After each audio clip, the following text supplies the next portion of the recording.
Bismillahirrahmanirrahim.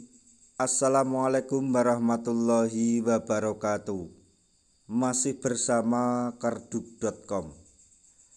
Pada video kali ini kami akan menyampaikan kabar terbaru yang datang dari Menteri Keuangan Sri Mulyani untuk para tenaga honorer yang akan diangkat menjadi P3K paruh waktu, yaitu beda dengan P3K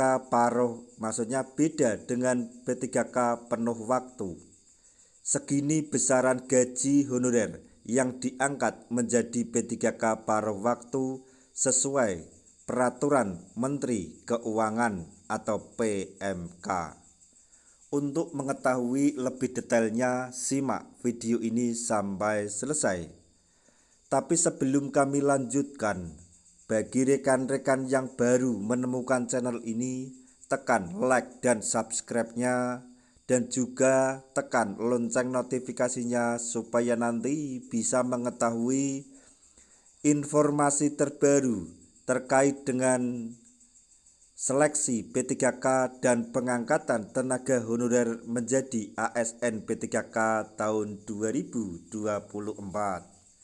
Sekarang mari kita simak dan cermati penjelasan dari Menteri Keuangan berikut ini supaya nanti tidak gagal paham. Tenaga honorer yang tidak terangkat menjadi P3K 2024 akan diselamatkan oleh pemerintah dengan cara ini, yaitu dengan dialihkan menjadi bagian ASN sebagai P3K paruh waktu agar terhindar dari pemutusan hubungan kerja atau PHK. Keputusan yang diambil pemerintah ini tidak lain demi keberlangsungan pekerjaan para honorer di tahun 2025 nanti. Mengingat tahun 2025 pemerintah dilarang untuk melakukan pengangkatan tenaga honorer atau non-ASN. Sehingga agar para tenaga honorer yang tidak lolos P3K 2024 tetap masih bisa menjalankan kontribusi pada pemerintah, maka dialihkan menjadi P3K paruh waktu. Meski sama-sama ASN, namun pastinya ada perbedaan antara P3K paruh waktu dan P3K penuh waktu.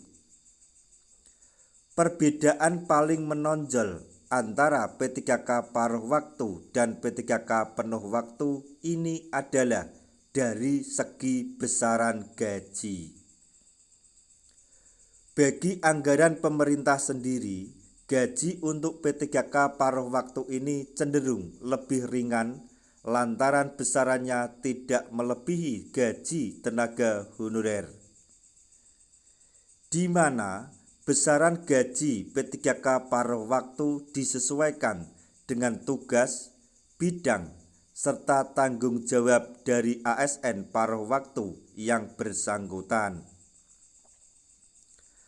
Lantaran itu, P3K paruh waktu tidak diharuskan ada di kantor sepanjang hari, yang mana jadwal kerjanya disesuaikan dengan kesepakatan waktu antara yang bersangkutan dengan pihak instansi.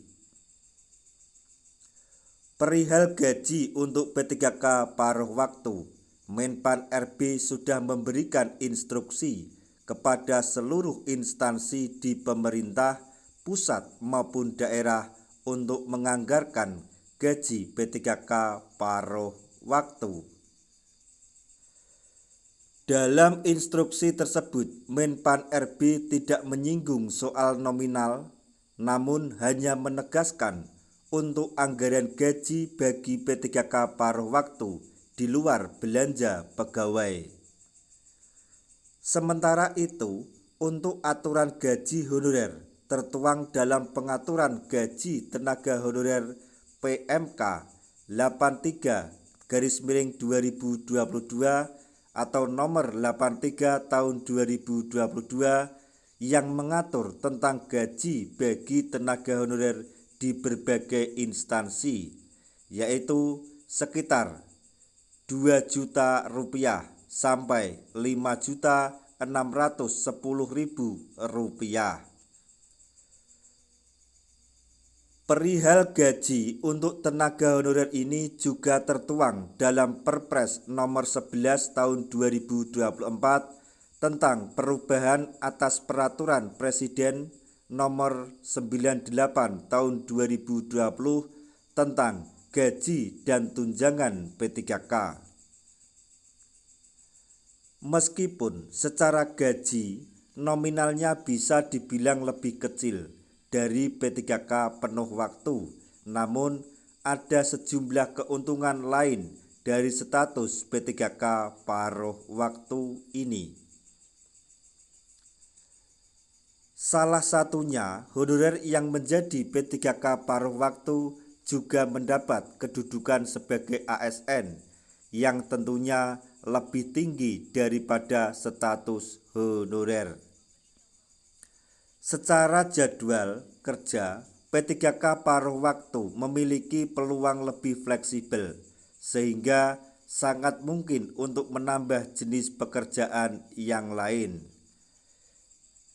Sebagai tambahan informasi bahwa P3K paruh waktu pada nantinya akan dialihkan menjadi P3K penuh waktu ketika keuangan daerah tempat tersebut telah mampu membayar P3K penuh waktu dan juga telah ada P3K maupun PNS di tempat bekerja yang pensiun, maka secara otomatis diangkat menjadi P3K penuh waktu tanpa harus mengikuti tes lagi.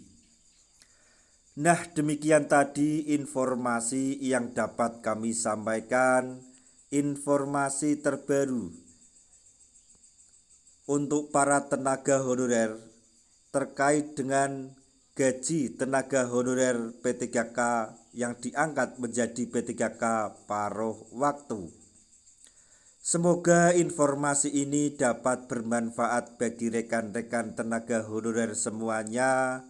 Di akhir video kami mengucapkan banyak terima kasih.